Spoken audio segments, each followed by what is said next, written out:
Vector आपने physics में भी पढ़ के रखा है।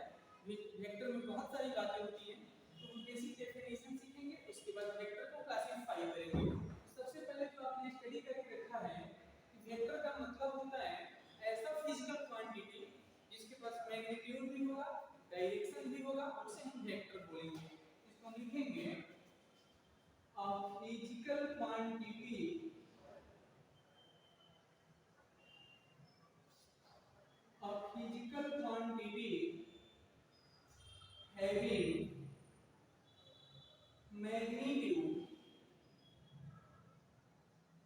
having magnitude and well defined direction या सीधा सीधा बोलिए कि डायरेक्शन is called वेक्टर। ऐसा फिजिकल क्वांटिटी जिसके पास मैग्नीट्यूड भी होगा और डायरेक्शन भी होगा उसे हम वेक्टर बोलते हैं। फॉर एग्जांपल, जैसा आपने ऑलरेडी स्टडी किया होगा फिजिक्स में, फोर्स हो गया, वेलोसिटी हो गया, एक्सेलरेशन हो गया। एक्सेलरेशन मतलब हम ज्यादा एग्जांपल आपको यहाँ नहीं देंगे क्योंकि यहाँ डेफिनेशन से हमें कुछ लेना देना होता नहीं है।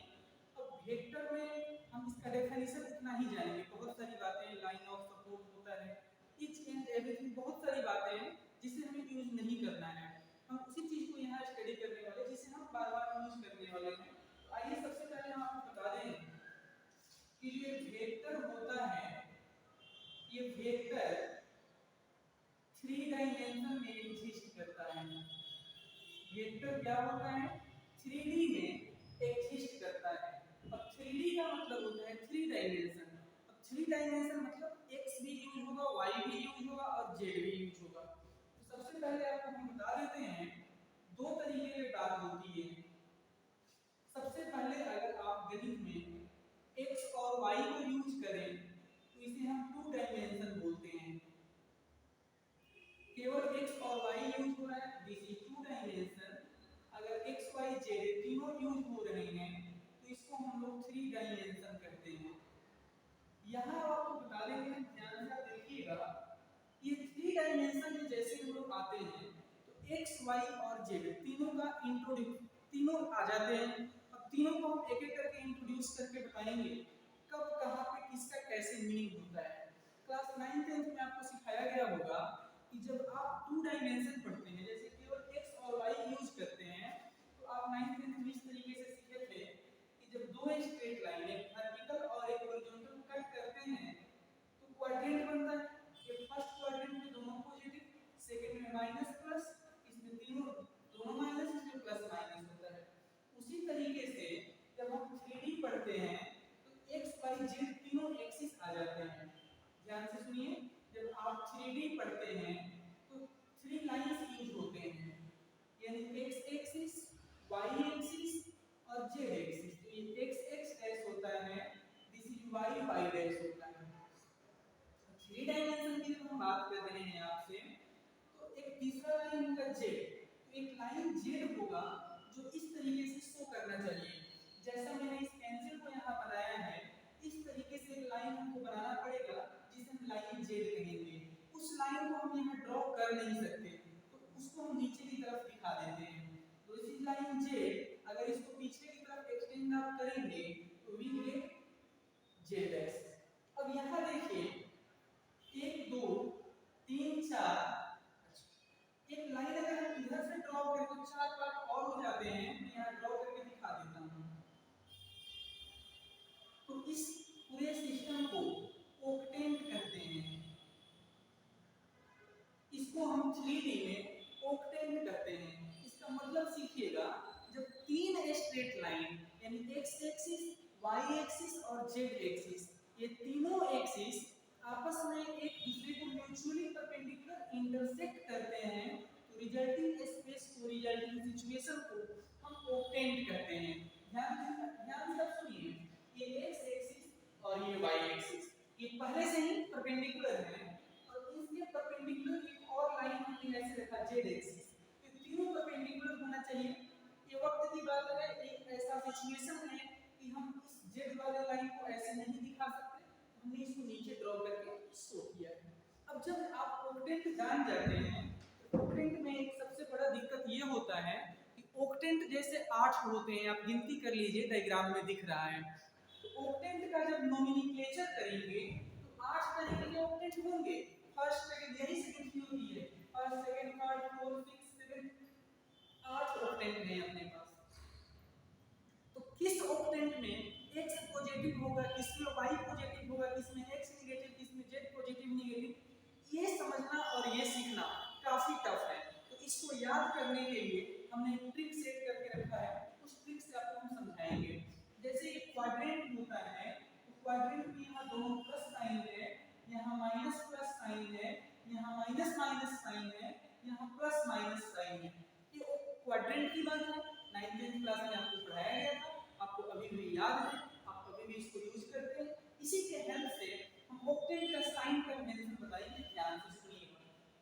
सबसे पहले फर्स्ट क्वाड्रेंट का साइन होता है प्लस प्लस, उसके बाद सेकंड वाले का माइनस प्लस, थर्ड वाले का माइनस माइनस, फोर्थ वाले का प्लस माइनस। देखिए यहां से मैंने लिखा है this is plus plus sign, this is minus plus sign, this is double minus, this is plus minus. इसको मैंने अभी यहाँ पे कॉपी पेस्ट कर लिया। आपको मेरे ख्याल से समझ में आया। फर्स्ट क्वाड्रेंट का साइन, सेकंड का, थर्ड का, फोर्थ का लिख दिया। अब इसको रिपीट करना है, यानी इस ऊपर वाले सिंबल को लाकर नीचे लिख दीजिए, प्लस प्लस, इसके बाद माइनस प्लस, फिर माइनस माइनस, फिर प्लस माइनस। ध्यान दीजिए, plus plus minus plus minus minus plus minus, इस चारों को लिख दिया। 1 2 3 यहाँ तक हो गया। अब ऊपर से सबको फिर रिपीट करके लिखा, तो प्लस प्लस, फिर माइनस प्लस, फिर डबल माइनस, फिर प्लस माइनस। अब यहाँ पे 4 बार प्लस लिखेंगे, 1 2 3 4, फिर 4 बार माइनस। अब जब इतना हम लिख देते हैं तो ये लिखने का ट्रिक है, ये ट्रिक आपको किसी किताब में नहीं मिलेगा, ये मैं आपको अपने से सेट करके बता रहा हूँ। अब ये जो सिंबल हो गया, this is symbol, this is symbol, ऐसे मत बोलिए, this is sine for first octant. अगर आपसे कहा जाए कि किसी पॉइंट के तीनों कोऑर्डिनेट पॉजिटिव हैं तो फर्स्ट ऑक्टेंट में आएंगे। यहां ध्यान से देखिए, इसका मतलब हो गया sign for second octant, this is for sign है थर्ड ऑक्टेंट का। उसी तरीके से ये यूज होगा फॉर द फोर्थ ऑक्टेंट।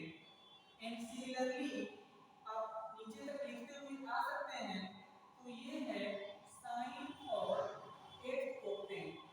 के बीच में आप ऐसे लिख सकते हैं, फोर्थ फिफ्थ सिक्स्थ को लिख देते हैं, ये हो जाएगा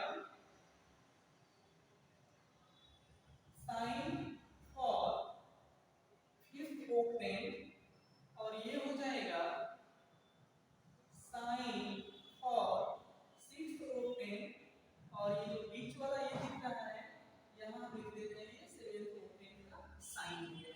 तो सारे ऑक्टेंट के साइन कन्वेंशन आपको याद करके रखने हैं।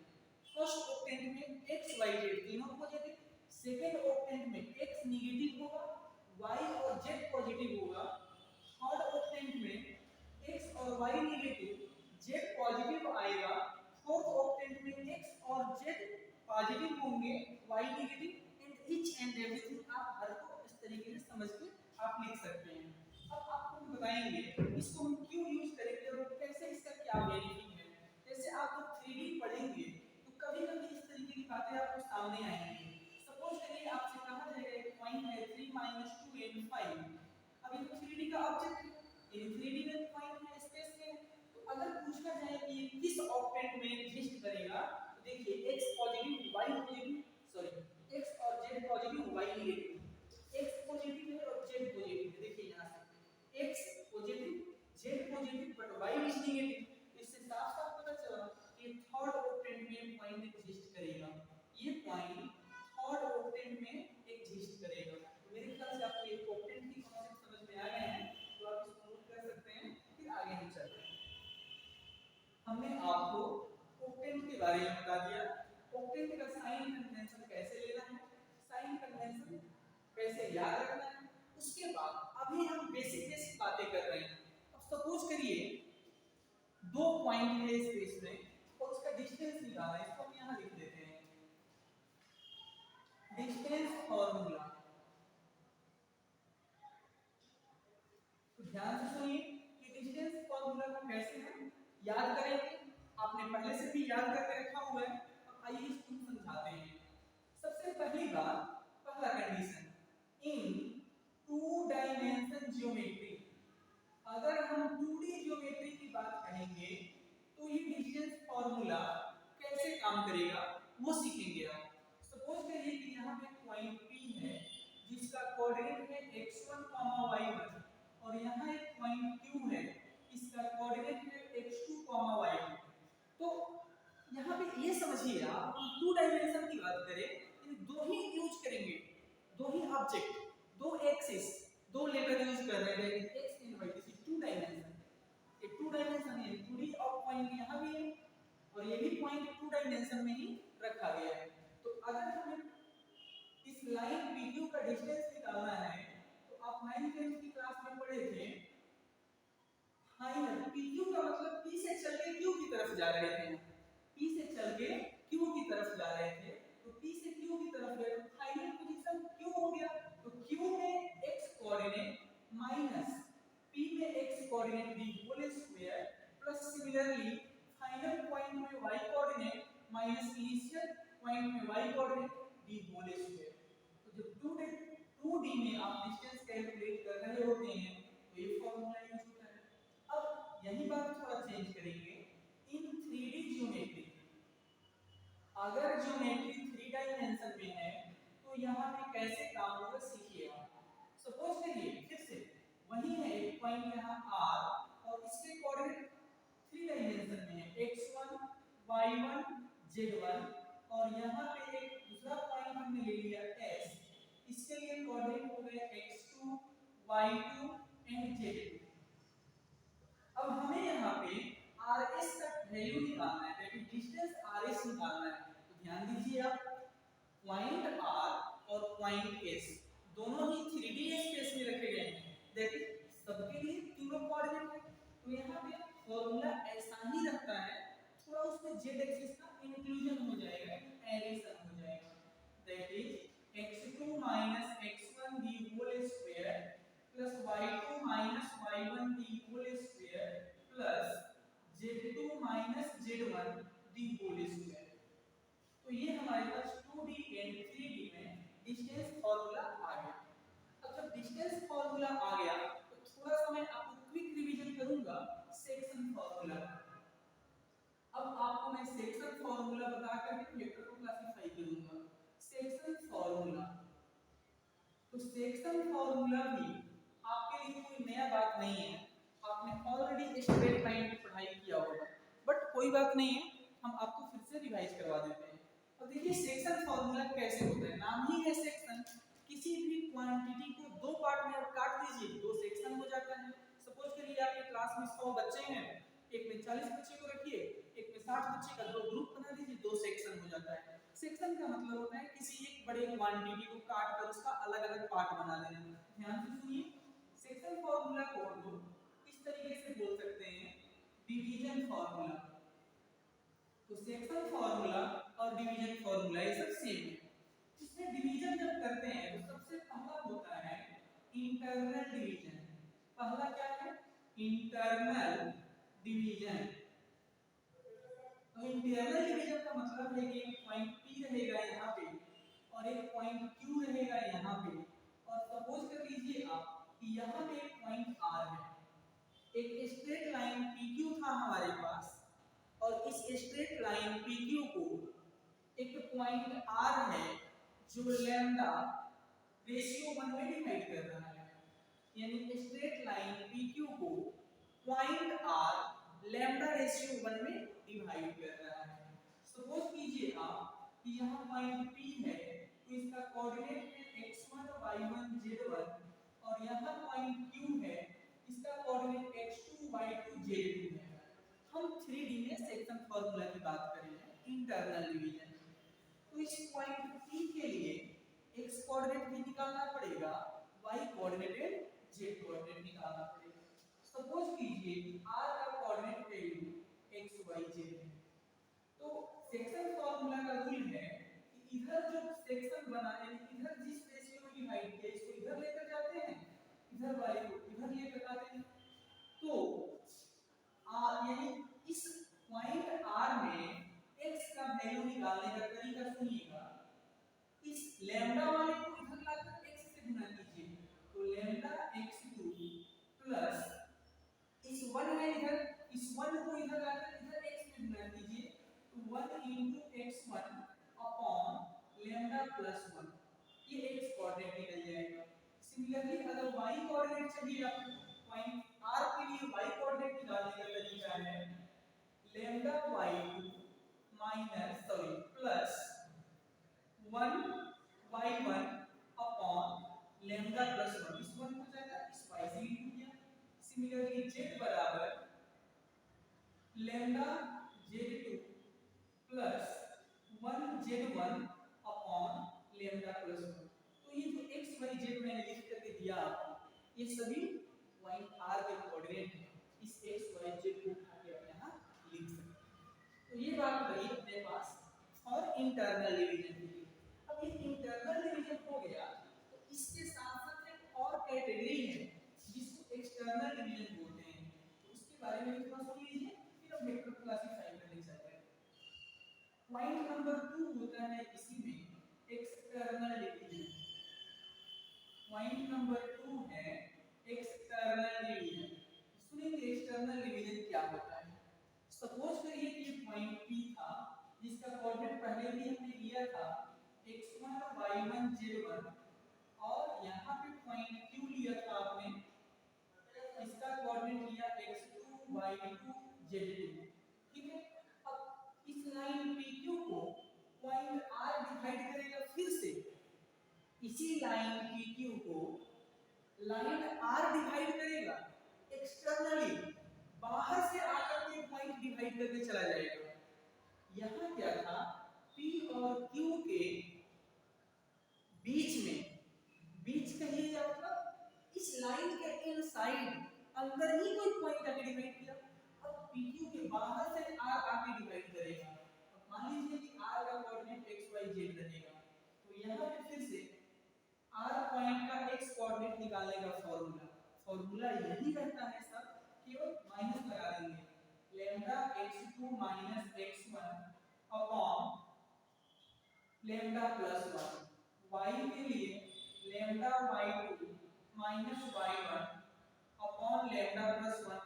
सिमिलरली z के लिए lambda z2 minus z1 upon lambda plus 1। इस फॉर्मूले से हम एक्सटर्नल डिवीजन के लिए कोऑर्डिनेट दे सकते हैं। तो ये बात है, अगर आप चाहें तो स्क्रीनशॉट कर सकते हैं। अब हम क्या करेंगे, अभी आपको मैंने वेक्टर के बारे में थोड़ा सा डेफिनेशन दे दिया। वेक्टर 3D में एग्जिस्ट करता है। 2D और 3D का क्या मतलब है मैंने ये बताया। 2D में क्वाड्रेंट यूज करते हैं, 3D में ऑक्टेंट यूज करते हैं। 8 ऑक्टेंट होते हैं, उनके साइन कन्वेंशन आपको याद करने का तरीका बताया। उसके बाद मैंने ये बताया कि ज्योमेट्री में आप डिस्टेंस फार्मूला कैसे यूज करेंगे 2D और 3D में अलग-अलग।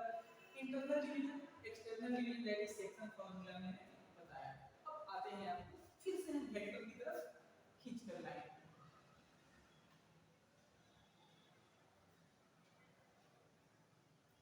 चलिए तो लाइव सब्सक्राइब कर दीजिए ताकि आपको अपडेट मिलता रहेगा। आगे बढ़ें।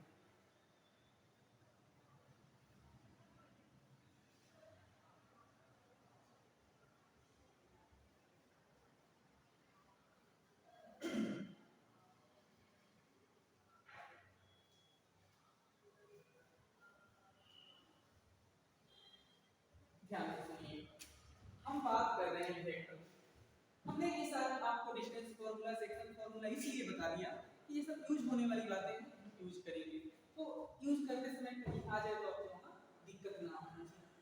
हमने बताया था कि vector is a physical quantity having magnitude as well as direction, is known as vector. Example है फोर्स, वेलोसिटी, एक्सेलरेशन, डिस्प्लेसमेंट, बहुत तरीके के एग्जांपल हैं। वेक्टर में बहुत सारी बातें होती हैं जिसको हम डिस्कशन नहीं करेंगे, हम उसी पॉइंट को डिस्कस करेंगे जिस पॉइंट से हमारे जेईई के सवाल बन सकते हैं, जिससे हमारे एनसीईआरटी एग्जांपल, एनसीईआरटी क्वेश्चन, ये सारी चीजें सॉल्व हो सकती है, काम की बातें करने वाले। ध्यान से सुनिए। तो वेक्टर के बारे में जब बता दिया कि 3D में एग्जिस्ट करेगा, इसके बाद नोटेशन सीखिएगा। वेक्टर का नोटेशन कैसा है, लिखेंगे a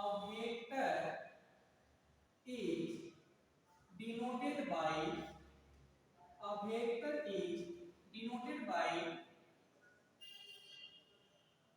bold letter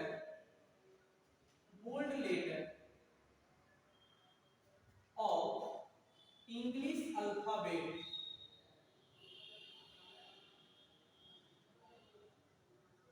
और a arrow or a letter over arrow। अब समझिएगा कि किसी वेक्टर को डिनोट कैसे करेंगे।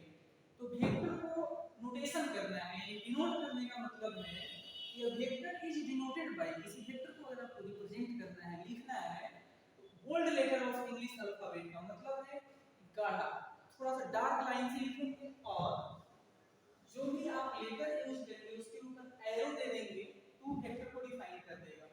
फॉर एग्जांपल, आपको अगर शो करना है कि एक वेक्टर है यहाँ पे a, तो इसके ऊपर एरो दे दीजिए, तब भी यह वेक्टर हो गया। और इसको इंग्लिश के बोल्ड लेटर से लिखिए, थोड़ा लेटर को डार्क कर दीजिए, तो भी ये वेक्टर ही कहलाता है।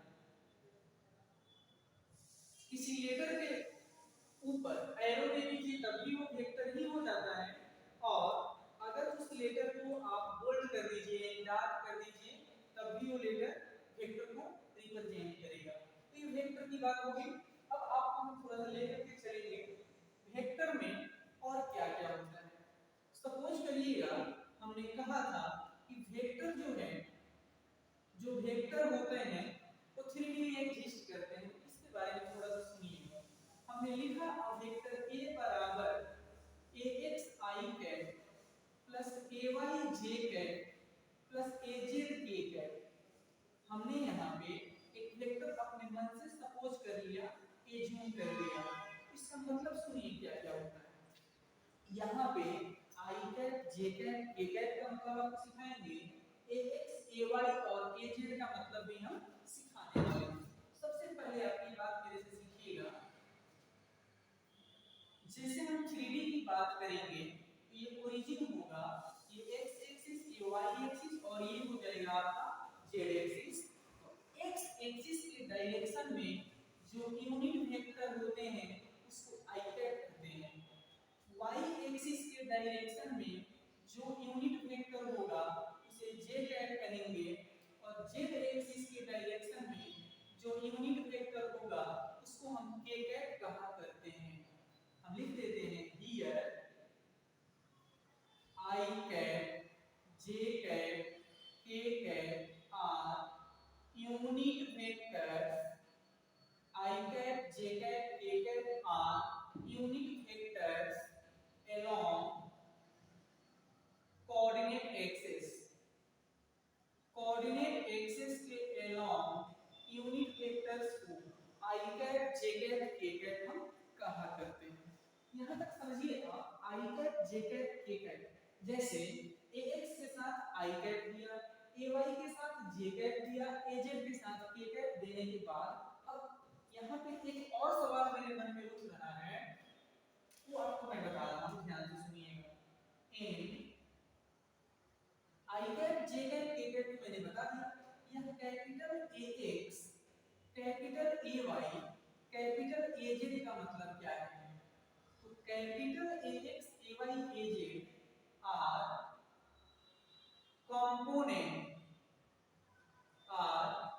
component और कुछ लोग इसको प्रोजेक्शन बोलते हैं, कंपोनेंट और projection of the vector A। ये जो वेक्टर A है उस वेक्टर A के लिए AX, AY, AZ कंपोनेंट है या प्रोजेक्शन है along the coordinate axis।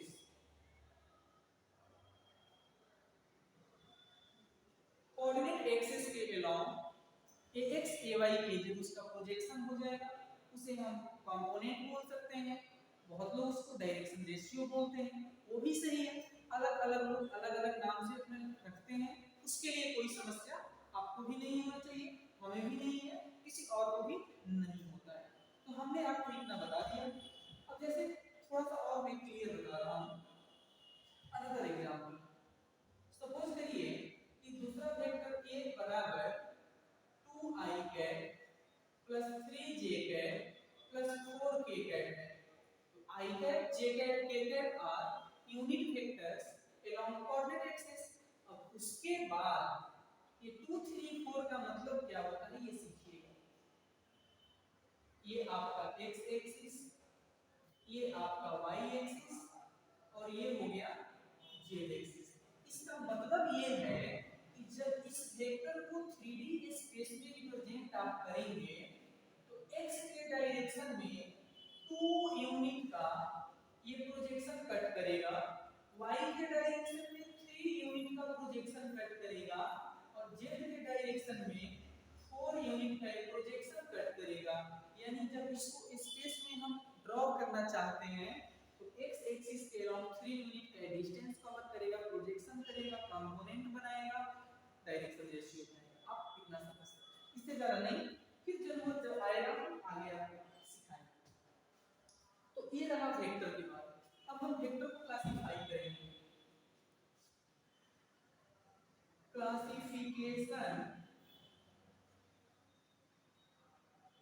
Classification of vector. Vector का क्लासिफिकेशन का मतलब है वेक्टर का टाइप्स। वेक्टर के बहुत सारे टाइप्स होते हैं अपने पास, तो बहुत सारे टाइप्स को हम नहीं पढ़ने वाले, हम वही पढ़ेंगे जो हमें गणित में यूज करना है और जिससे हम जेडब्ल्यू में सवाल बना सकते हैं, है कि नहीं। तो हम बहुत ज़्यादा डिटेल में नहीं जाने वाले, हम उसी के ऊपर डेप्थ में जाएंगे जिससे क्वेश्चन हम लोग बना सकते हैं। जिस टॉपिक से जेडब्ल्यू मेंस में, जेडब्ल्यू एडवांस में क्वेश्चन आते हैं हम उसको करेंगे। और याद रखें अभी हम सबसे पहले बेसिक कर रहे हैं, वेक्टर का बेसिक कर रहे हैं। आइए क्लासिफिकेशन हम सबसे पहले करेंगे। सबसे पहला हम आपको करा रहे हैं पोजीशन वेक्टर। सबसे पहला है पोजीशन वेक्टर। अब ध्यान से अगर पढ़े एक बार तो इसके नाम से क्लियर है, पोजीशन, ऐसा वेक्टर जो किसी के पोजीशन को क्लासिफाई करे, किसी के पोजीशन को डिफाइन करे, दिस इज पोजीशन वेक्टर। जैसा नाम वैसा काम है। आइए एक बार डिस्कशन करके देखते हैं। सपोज करिए कि ये आपके पास कोऑर्डिनेट प्लेन है, x ओरिजिन और ये z है, ये y है। यहाँ पे एक पॉइंट P है जिसका कोऑर्डिनेट हमने x y z ले लिया है। अब ध्यान से सुनिए, किसी भी काम को, किसी भी स्टेप को, किसी भी प्रोसेस को शुरू करने का एक इनिशियल पॉइंट होता है जहां से वो काम शुरू किया जाता है। तो पोजीशन वेक्टर के बारे में हम आपको बता रहे हैं। इस पॉइंट P को मैंने स्पेस में रख दिया है, फर्स्ट ऑक्टेंट में रखा है, x y z सारे पॉजिटिव। तो इस पॉइंट P का अपना कोई वजूद नहीं है, इसका कोई अपना औकात नहीं है। तो इसको जब हम ओरिजिन से कनेक्ट करेंगे, जब इसको हम ओरिजिन से मिला देंगे तो एक लाइन बन गया OP। इसका मतलब है कि O से चल करके हम P की तरफ गए थे, O से चालू होकर के स्टार्ट होकर के P की तरफ जब हम गए थे तो एक लाइन सेगमेंट OP बना था और यहाँ पे हम लिखेंगे here OP is position vector of point P। अब देखिए ना, पॉइंट P का अपना कोई मतलब ही नहीं था पहले से, जब उसको ओरिजिन से हमने जोड़ दिया तब क्या हुआ, एक लाइन बन गई, OP लाइन बन गया, है ना।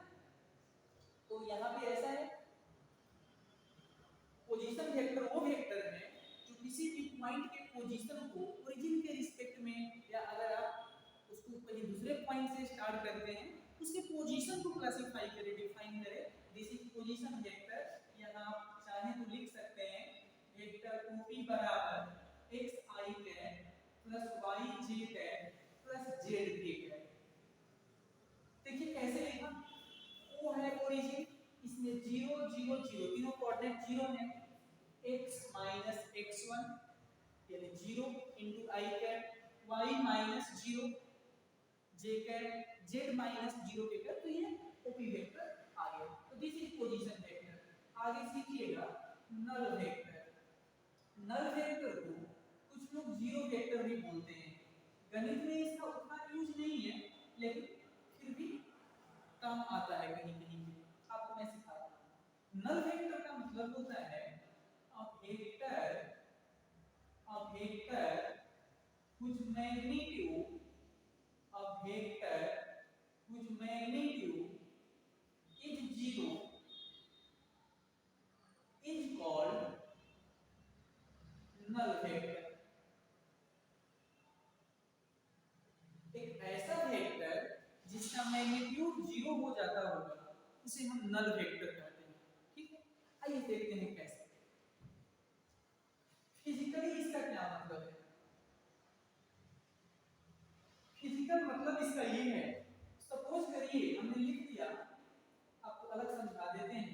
हमने लिखा है एक वेक्टर AB, हमने एक वेक्टर लिखा AB, तो इसका मतलब है हम वेक्टर A से यानी पॉइंट A से चालू हो करके स्टार्ट हो करके पॉइंट B की तरफ जा रहे थे। पॉइंट A से स्टार्ट हो करके पॉइंट B की तरफ जा रहे हैं। That is A is initial position and B is final position. तो जब हमारे पास नल वेक्टर है तो इसको ऐसे लिखते हैं A वेक्टर। A ही इसका इनिशियल पॉइंट है और A ही इसका फाइनल पॉइंट है, यानी जहां से चालू हुए वहीं पे पहुंच गए, यानी कहीं गए ही नहीं। A से ही स्टार्ट हुए, A पे जाकर रुक गए, यानी हम कहीं गए ही नहीं, कहीं गए नहीं यानी डिस्टेंस ट्रेवल किए ही नहीं, तो मैग्नीट्यूड जीरो हो गया। इसको हम कहते हैं null vector. A vector whose magnitude is zero is called null vector। और आप इसको लिख सकते हैं magnitude of a vector is null vector। ये हो गया आपका नल वेक्टर। अब इंपॉर्टेंट है यहाँ पे आपको समझना यूनिट वेक्टर। यूनिट वेक्टर क्या होता है? तो इसका मतलब है a vector whose magnitude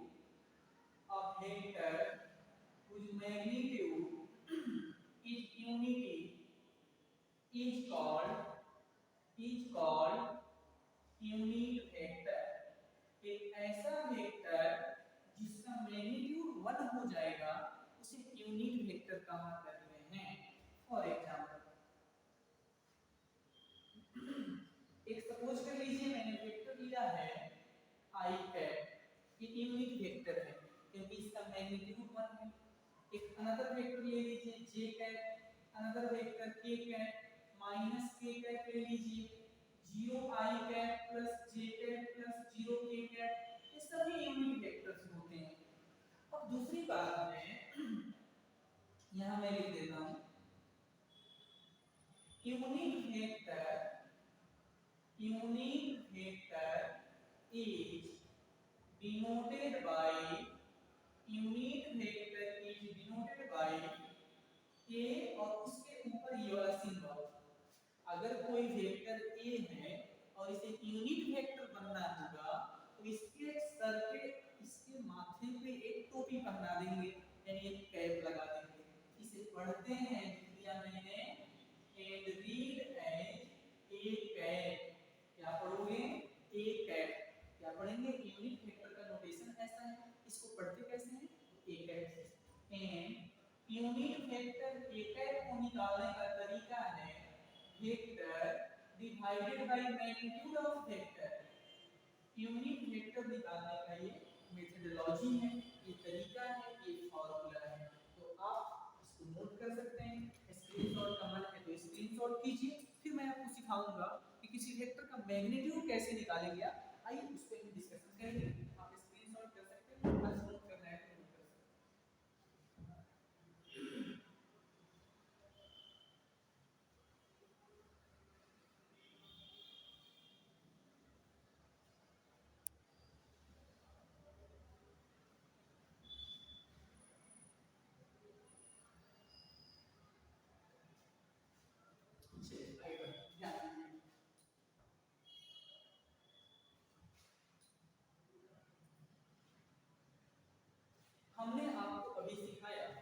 unit vector के बारे में। तो देखिए सपोज करिए ले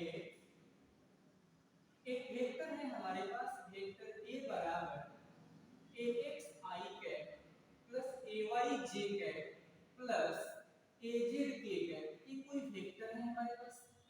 अब इस वेक्टर का मैग्नीट्यूड कैसे निकाला जाता है?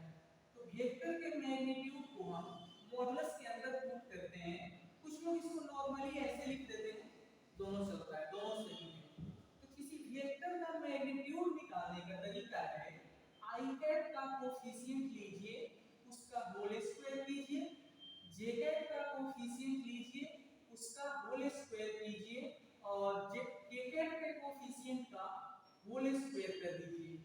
तो ये जो रिजल्ट दिखे आगे आपको, this is magnitude of vector A. हमने इस वेक्टर ए का मैग्नीट्यूड ऐसे निकाल लिया। तो किसी भी वेक्टर का मैग्नीट्यूड अगर आपको निकालना है तो तरीका याद रखें, अंडर रूट लगाएंगे एन आई कैप के कोफिशिएंट का होल स्क्वायर, जे कैप के कोफिशिएंट का होल स्क्वायर, के कैप के कोफिशिएंट का होल स्क्वायर करके सबको सम कर दीजिए। This is magnitude of that vector. आइए आगे बढ़ेंगे। अब अगर हमें इसी वेक्टर ए का यूनिट वेक्टर बनाना है, दैट इज हमें ए कैप चाहिए, तो ए कैप के लिए फॉर्मूला था ए कैप बराबर vector A upon magnitude of vector A. तो पहले वेक्टर ए को लिख दीजिए, वेक्टर ए यहां से आएगा ax I cap plus ay j cap plus az k cap upon magnitude. तो मैग्नीट्यूड यहां दिख रहा था, इसको उठा करके लिख दीजिए ax square plus ay square plus az square. ये जो रिजल्ट दिख रहा है दिस इज a कैप और दिस इज यूनिट वेक्टर और दिस गिवन वेक्टर। एक और एग्जांपल से आपको सिखाएंगे। सपोज करिए कि एक वेक्टर यहाँ पे दूसरा हम ले लिए वेक्टर b, और वेक्टर b इस तरीके से है -2i cap plus j cap -3k cap है, और इसके लिए हमें यूनिट वेक्टर बनाना है। तो कैसे बनाएंगे? सबसे पहले इसके लिए हम इसका मैग्नीट्यूड लेंगे। तो मैग्नीट्यूड निकालने का तरीका मैंने आपको सिखा दिया। आई कैप का कोफिशिएंट लीजिए, इसका होल स्क्वायर कीजिए, जे कैप का कोफिशिएंट कितना है, यहाँ 1 था, तो उसका कोफिशिएंट लीजिए, होल स्क्वायर कीजिए, के कैप का कोफिशिएंट लीजिए और होल स्क्वायर बना लीजिए। देखिए क्या आता है, ये हो जाएगा 4, ये हो जाएगा प्लस का 1 और ये हो जाएगा 9, 9 और 1 10 और 4 14 आता है। तो अपने पास मैग्नीट्यूड ऑफ दिस वेक्टर 14 आ गया। तो अगर हमें चाहिए b कैप वेक्टर, तो vector b cap that is unit vector b is equal to vector b upon magnitude of vector b। तो वेक्टर b दिस वेक्टर को यहां से कॉपी करेंगे, यहां पेस्ट करेंगे, तो -2i cap plus j cap -3k cap upon magnitude यहां से लेते रूट अंडर 14 यहां लिख दीजिए। यहां पे आपका यूनिट वेक्टर तैयार हो गया। आपको हम एक होमवर्क के लिए दे देते हैं, आप इसको बनाइए। एक वेक्टर c है 1/2i cap plus j cap, simple सा। अब हम कहेंगे कि आप यहां फाइंड करिए यूनिट वेक्टर c फाइंड करना है। तो आप कहोगे कि छोटा छोटा क्वेश्चन खुद से बना दिए और आप क्वेश्चन को एग्जांपल में दे दिए, दैट इज यहां पर थोड़ा डिवीजन दिख रहा है, तो आप टेंशन नहीं लेना है, चलो मैं ही बता दूंगा। तो यहां पे सबसे पहले वेक्टर c के लिए मैग्नीट्यूड लिखेंगे। तो वेक्टर c का मैग्नीट्यूड कैसे लिखा जाएगा? तो i कैप का कोफिशिएंट लीजिए, इसका होल स्क्वायर कीजिए, j कैप का कोफिशिएंट लीजिए और इसका होल स्क्वायर कीजिए, तो ये 1 का होल स्क्वायर। जब आप इसे आगे की तरफ सॉल्व करें तो दिस इज 1/4, यहां आ गया +1। जब आप इसे एलसीएम लेकर सिंपलीफाई करें तो ये 5/4 आया, दैट इज रूट अंडर 5/2 आया। तो जब हमें c कैप निकालना है तो c कैप बराबर vector c upon magnitude of vector c। तो वेक्टर c का मतलब क्या था, 1/2i cap plus j cap divide कर दीजिए। आप रूट अंडर 5/2 से सिंपलीफाई करना चाहते हैं, कैट प्लस 2j कैट, 2 से 2 एलसीएम आउट हो जाएगा, नीचे आएगा root under 5, this is required unit vector. तो अगर आप कॉपी पेस्ट कर लीजिए इसको भी, फिर आगे आपको लेकर चलना है। बहुत इंटरेस्टिंग है यूनिट वेक्टर। यहां से आप इस फॉर्मूले को हमेशा याद रखेंगे, a कैट वेक्टर बराबर vector a upon its magnitude.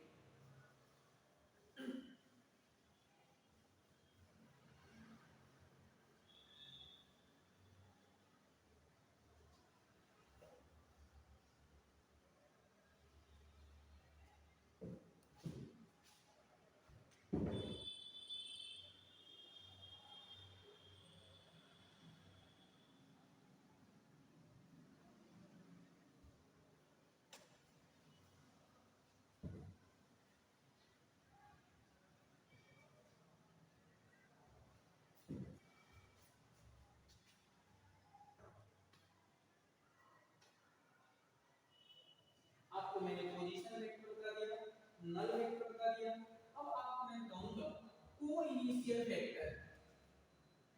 Math में ये भी कभी-कभी यूज होते हैं, को initial vector.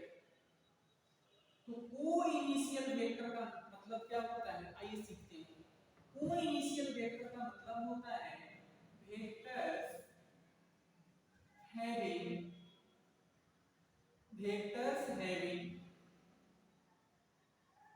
same initial points। Two vectors या दो से ज्यादा वेक्टर्स, ऐसे वेक्टर्स जिनका स्टार्टिंग पॉइंट, जिनका इनिशियल पॉइंट सेम होगा, उसे हम लोग को इनिशियल वेक्टर कहते हैं।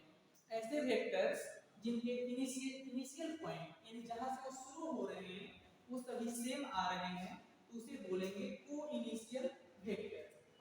आपको मैं एग्जांपल के तौर पे यहाँ दिखा सकता हूँ। जैसे सपोज करिए कि ये पॉइंट O था और यहाँ पे A था, तो यह OA वेक्टर जो है O से स्टार्ट हो रहा था, एंड सिमिलरली यह OB हो गया।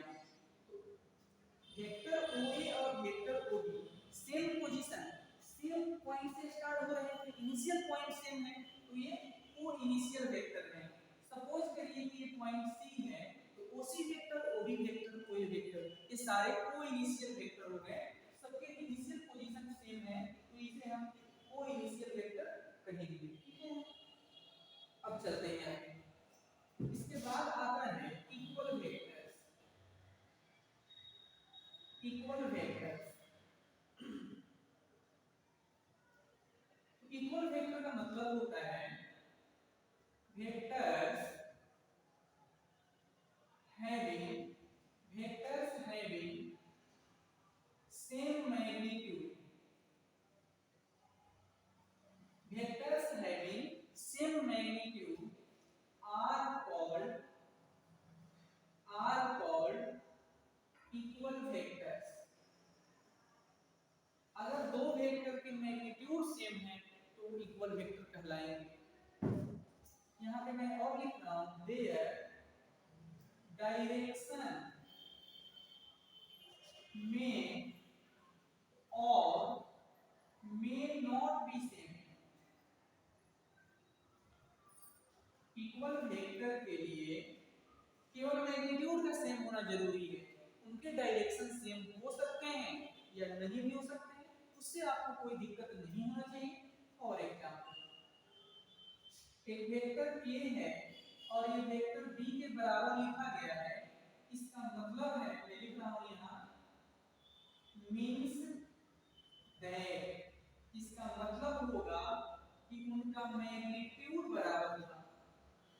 दो वेक्टर के मैग्नीट्यूड जब बराबर हो जाते हैं तो हम कहेंगे कि वो दोनों वेक्टर एक दूसरे के इक्वल हैं।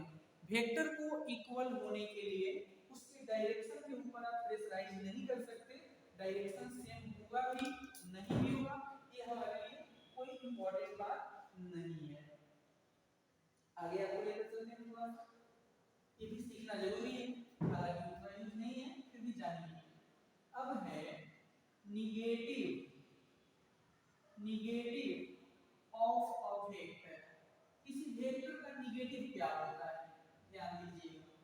जैसे मैंने क्या कर दिया कि एक वेक्टर ये चल के जा रहा था, यहाँ ए से बी की तरफ जा रहे थे, तो एक वेक्टर ए बी था। What is this? ए से चल के बी की तरफ गए तो एक वेक्टर ए बी मिल गया। लेकिन अगर हम क्या कर रहे हैं, यहाँ पे बी है और यहाँ पे ए है, अब बी से चल के ए की तरफ आ रहे थे तो ये हो जाएगा वेक्टर बी ए। बी से चल के ए की तरफ गए, एरो बताता है कि बी से ए की तरफ जा रहे हैं, जाने की कोशिश कर रहे हैं, तो यहाँ पे ये दोनों वेक्टर की डायरेक्शन अलग अलग हो गए। तो इसी को हम लिखेंगे कि वेक्टर ए बी का और वेक्टर बी ए का अपोजिट डायरेक्शन है। ए बी बराबर माइनस बी ए बी बराबर माइनस बी ए। इसका मतलब है ए और बी वही लाइन है जिसमें आप पहले ए से बी की तरफ जा रहे थे, लाइन वही है, अब बी से ए की तरफ जा रहे हैं, यानी डायरेक्शन बदल जाता है। इसे नेगेटिव ऑफ वेक्टर बोलते हैं। आप कैसे समझ सकते हैं, वेक्टर सी डी को हम लिख सकते हैं minus of B B C vector. इसी फॉर्मूले से आप लिख सकते हैं P Q vector is equal to minus of B Q B vector. तो ये नेगेटिव ऑफ वेक्टर की कहानी है, इससे ज्यादा हम टाइम आपको देने वाले हैं। आगे लेकर चलेंगे, ध्यान से सुनिए। अब है पैरेलल वेक्टर।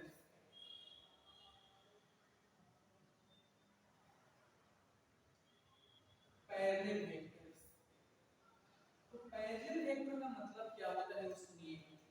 सपोज करिए कि एक वेक्टर ये चल रहा था, यहाँ पे ये वेक्टर है और यहाँ पे वेक्टर बी चल रहा था और एक वेक्टर इधर से चल रहा था, वेक्टर सी। ये वेक्टर सी है।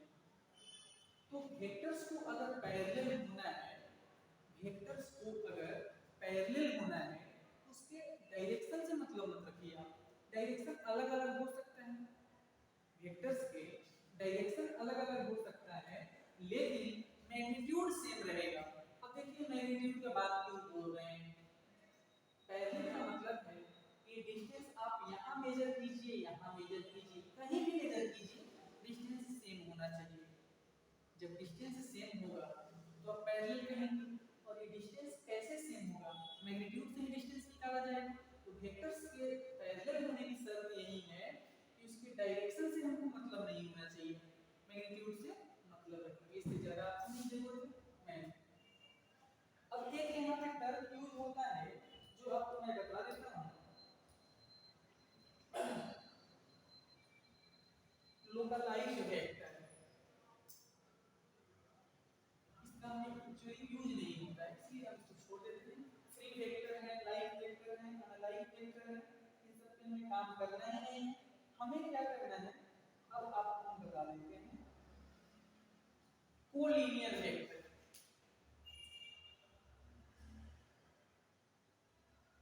ये काम का है। कोलिनियर वेक्टर पे हमें क्वेश्चन बनाना होता है और कोप्लेनर वेक्टर पे भी क्वेश्चन हम बनाएंगे। हमें दोनों पे काम करना होता है। ये सब अपने नॉलेज के लिए सही है, हमें पता होना चाहिए। कोलिनियर वेक्टर का मतलब होता है एक ही लाइन पे होना। सपोज करिए कि यहाँ पे पॉइंट ए है, यहाँ पे पॉइंट बी है और इसी लाइन पे वेक्टर स्मॉल p चल रहा था, इसी लाइन पे स्मॉल वेक्टर q चल रहा था। यानी वेक्टर p हो और वेक्टर q हो, इस सब एक ही लाइन में है, इसे हम कोलिनियर वेक्टर कहते हैं। क्या कहेंगे इसको? Collinear vector. अब इसमें क्या है, थोड़ा सा इसको मैं अलग तरीके से दूसरा डायग्राम बना के आपको दिखा रहा हूं। पहले लिख देते हैं vectors lies on same line. Same straight line पे अगर वेक्टर एग्जिस्ट करेगा, आएगा, तो उसे कोलिनियर वेक्टर आप कह सकते हैं। अब इसमें दूसरा मतलब क्या होता है वो आपको हम बता देते हैं। जैसे इसी डायग्राम को फिर से प्लॉट करें, ये पॉइंट ए है, सपोज करिए ये पॉइंट बी है और यहाँ पे पॉइंट सी ले लीजिए। ए से बी के वेक्टर का नाम आप सपोज कर लीजिए पी वेक्टर रख लिया और बी से सी के लिए आप यहाँ क्यू वेक्टर ले लीजिए। तो हम बोलेंगे यहाँ पे as per definition of geometry AC line बराबर AB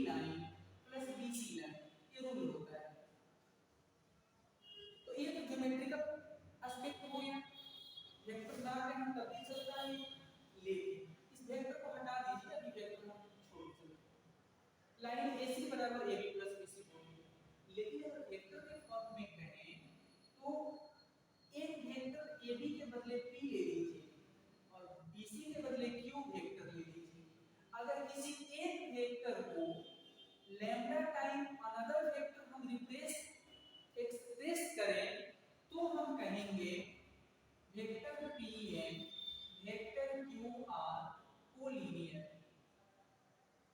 अगर हम किसी एक वेक्टर को लैम्डा टाइम यानी any constant time another vector express कर पा रहे हैं तो वेक्टर्स कोलिनियर हैं।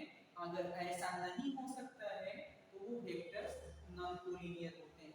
अगर किसी एक वेक्टर को कांस्टेंट टाइम अनदर वेक्टर हम लिख सकते हैं तो वेक्टर्स कोलिनियर होते हैं, और ऐसा नहीं होने पे भी नॉन कोलिनियर हो जाते हैं। आपको इस बात का ध्यान रखना पड़ेगा। एक छोटा एग्जांपल मैं दे रहा हूं। एक वेक्टर a है i cat plus j cat और एक वेक्टर b है 2i cat plus 2j cat.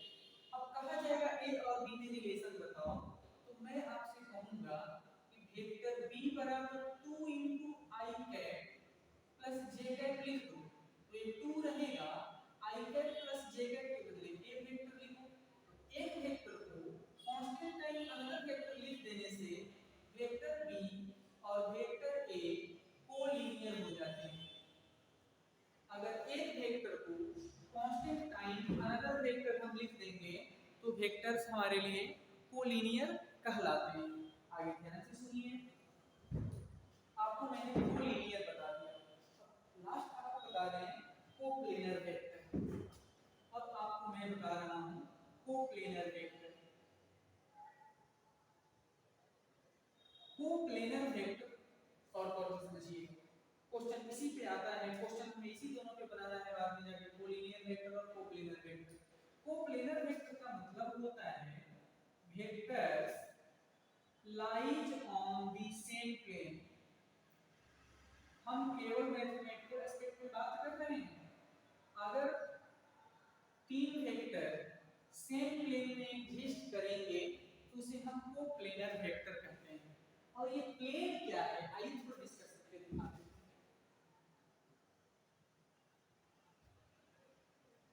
ये आपका z axis, this x axis, this origin, this y axis, इसे हम लोग बोलते हैं xy प्लेन। क्या बोलते हैं इसको?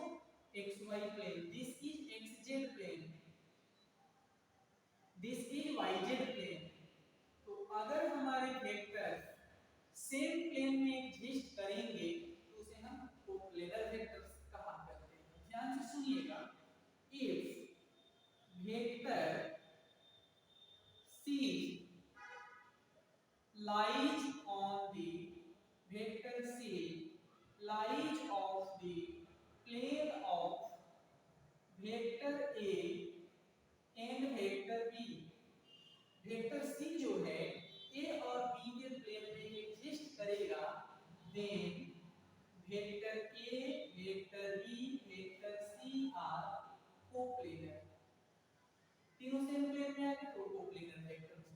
और मैथमेटिकली इसको कैसे लिखोगे ये इंपॉर्टेंट है, क्योंकि हम फिजिक्स आपको नहीं, हम मैथ पढ़ा रहे हैं। मैथ में किसी एक वेक्टर को lambda time another vector plus mu time next vector लिख सकते हैं, तभी ये तीनों कोप्लेनर होते हैं। आपको इस चीज को एकदम मेमोरी में करके रखना पड़ेगा। और मैं यहाँ लिख देता हूँ CTM, कमिंग टू मेमोरी, हमेशा याद कीजिए, कोलिनियर कोप्लेनर याद रखना पड़ेगा। एक वेक्टर को lambda time next vector plus mu time another constant time next vector अगर हम एक्सप्रेस कर सकते हैं तो हमारे वेक्टर्स कोप्लेनर कहलाते हैं। इससे ज्यादा कुछ भी नहीं। अब हम आपको वेक्टर अलजेब्रा का रूल सिखाएंगे।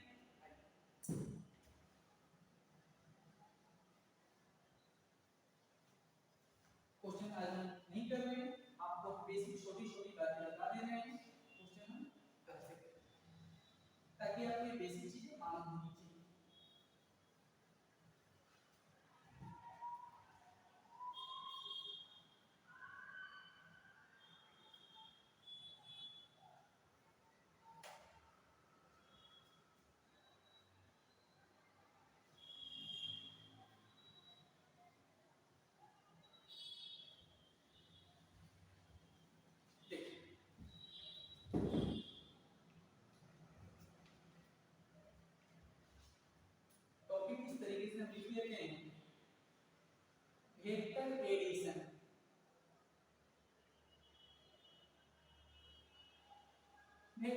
ऐड करना है आप।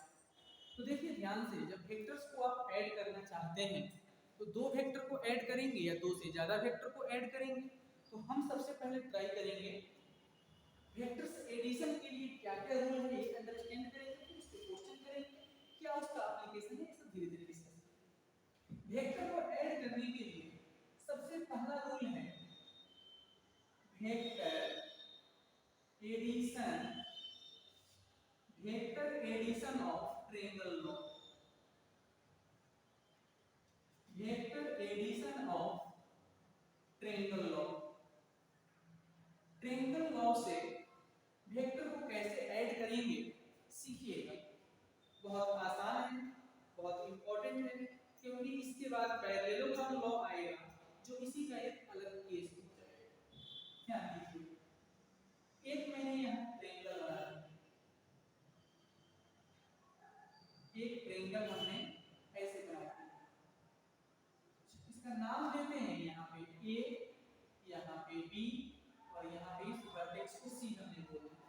ध्यान से सुनिए, सपोज करिए कि आप पॉइंट A से चल के B की तरफ जा रहे थे और ये लाइन AB के लिए मैग्नीट्यूड, मतलब लाइन AB को रिप्रेजेंट करने वाला वेक्टर स्मॉल a वेक्टर है। B से C की तरफ जब जा रहे थे तो यहाँ पे इसको रिप्रेजेंट करने के लिए स्मॉल c वेक्टर लिया। यहाँ पे लॉजिक समझिए, A से चल के B पे गए, B से चल के C पे गए, तो इधर से ऐसे गए ऐसे जाएंगे, क्या ऐसे आना चाहिए क्या? आप नहीं कहोगे, ऐसे जा रहे थे तो आगे बढ़िए और यहाँ से रिटर्न आ जाइए, जो गलत हो जाएगा। रूल है इस वेक्टर देखिए, ये है ना, इधर से इधर जा रहे हैं तो इसे टेल कहते हैं, इसे क्या बोलते हैं टेल, और इधर जा रहे हैं वो हेड हो जाता है। एडी वेक्टर के हेड पे इसका टेल हो गया, इसका हेड और उसका टेल एक जगह मिल जाता है, तब यहाँ पे रूल है कि इस दोनों का हेड एक जगह मिलना चाहिए। तो ये ट्रायंगल लॉ को फॉलो करेगा और इसी साइड को रिप्रेजेंट करने वाला वेक्टर अगर C है तब वेक्टर C यहाँ है। अब यहाँ ध्यान दीजिएगा, इसके सर पे इसका पैर हो गया, इस दोनों का पैर एक जगह मिल गया और यहाँ पे C वेक्टर और A वेक्टर का पैर दोनों एक जगह मिल गया। यानी इस पॉइंट A को ध्यान से देखा जाए तो पॉइंट A पे AC और AB का टेल एक जगह पे है, पॉइंट C पे AC और BC का हेड एक जगह पे है। और यहाँ पे तब हम बोलेंगे वेक्टर C बराबर vector A plus vector B। ये रूल है vector addition of triangle law का। ऐसे जाना था फिर ऐसे जाना था और ऐसे नहीं आना है, ऐसे आए तो गलत हो जाएगा, इधर से जाना है। किसी एक पॉइंट पे दो वेक्टर का टेल होना चाहिए, किसी एक पॉइंट पे दो वेक्टर का हेड मिलने से ही ट्रायंगल लॉ फॉलो होता है। सपोज करिए दूसरा कंडीशन हम होता है, इसी को हम लिख देते हैं AC वेक्टर बराबर AB vector plus BC vector. ये हो गया आपके पास वेक्टर एडिशन ऑफ ट्रायंगल। दूसरा सपोज करिएगा ऐसा है, अब इसमें आपकी मनोकामना आप पूरा कर रही है। वेक्टर A है, यानी small vector A, this is B, यहाँ पे सपोज कर लीजिए पॉइंट C है, ऐसे जा रहे थे ऐसे गए ऐसे आ गए, तो ये हो जाएगा minus of BC vector. Minus किस लिए लगाया? नियम ये वाला है, आप डायरेक्शन अपने मन से अपोजिट किए ना, माइनस लगाएंगे, क्योंकि नियम है कि किसी एक जगह पे दो वेक्टर का हेड मिलना चाहिए और किसी एक जगह पे दो वर्टेक्स का टेल मिलना चाहिए। चेक कीजिए क्या ऐसा हो रहा है, यहाँ पे इसका टेल इसका हेड मिला, इस पॉइंट पे टेल हेड मिला, इस पॉइंट पे हेड और टेल मिला, कंडीशन फुलफिल नहीं हुआ। तो यहाँ आप लिख सकते हैं इस डायग्राम के लिए माइनस ऑफ BC वेक्टर बराबर A vector plus B vector, यहाँ B वेक्टर था और यहाँ से कंडीशन बनता है vector A plus vector B plus vector C बराबर 0। This is null vector. तो इस पॉइंट को भी आपको याद करना पड़ेगा, कमिंग टू मेमोरी, एकदम हर हाल में याद रखना पड़ेगा। इससे क्या पता चलता है वो आपको मैं बता रहा हूँ।